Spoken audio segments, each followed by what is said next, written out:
語聞き流し10分間、名作リスニング、英語テキストと MP3 ダウンロード、その他の物語は、ホームページよりご利用いただけます。88thpp.com 88thpp.com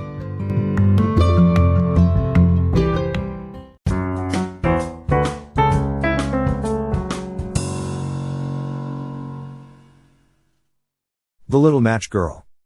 Most terribly cold it was, it snowed, and was nearly quite dark, and evening, the last evening of the year. In this cold and darkness there went along the street a poor little girl, bareheaded and with naked feet. When she left home she had slippers on, it is true, but what was the good of that? They were very large slippers, which her mother had hitherto worn, so large were they, and the poor little thing lost them as she scuffled away across the street, because of two carriages that rolled by dreadfully fast. One slipper was nowhere to be found, the other had been laid hold of by an urchin, and off he ran with it. He thought it would do capitally for a cradle when he some day or other should have children himself. So the little maiden walked on with her tiny naked feet, that were quite red and blue from cold. She carried a quantity of matches in an old apron, and she held a bundle of them in her hand.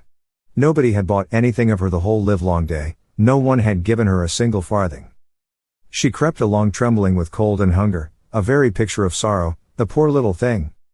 The flakes of snow covered her long fair hair, which fell in beautiful curls around her neck, but of that, of course, she never once now thought.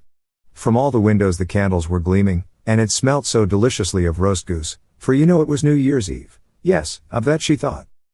In a corner formed by two houses, of which one advanced more than the other, she seated herself down and cowered together.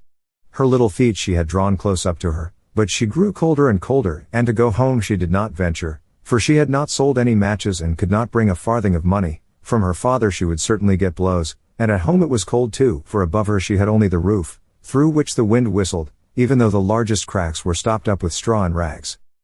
Her little hands were almost numbed with cold. Oh!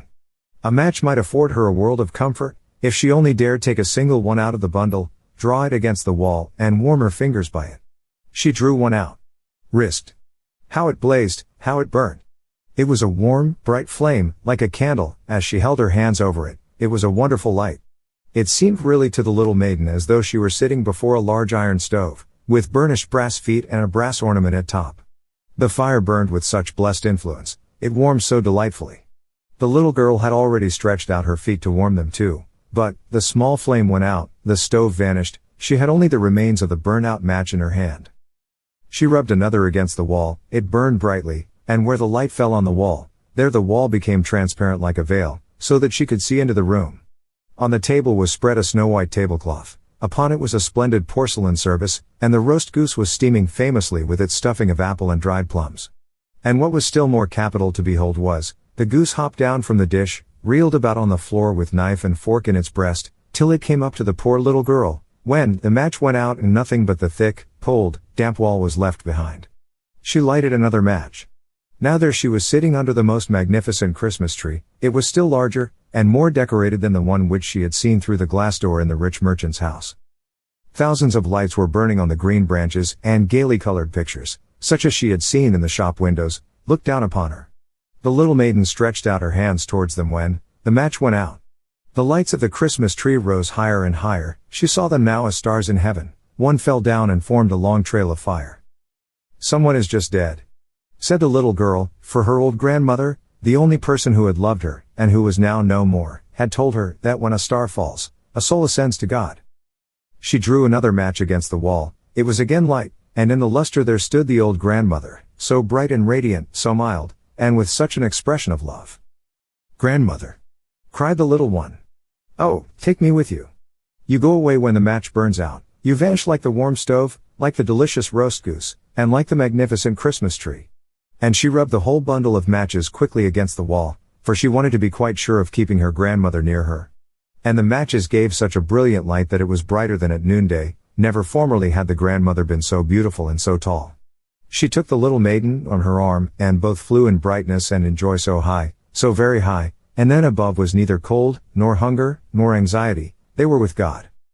But in the corner, at the cold hour of dawn, sat the poor girl, with rosy cheeks and with a smiling mouth, leaning against the wall, frozen to death on the last evening of the old year. Stiff and stark sat the child there with her matches, of which one bundle had been burnt.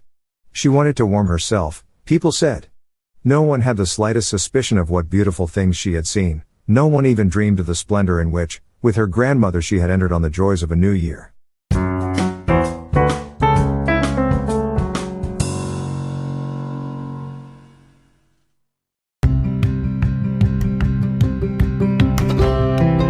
英語聞き流し10分間、名作リスニング。英語テキストと MP3 ダウンロード、その他の物語は、ホームページよりご利用いただけます。88thpp.com 88thpp.com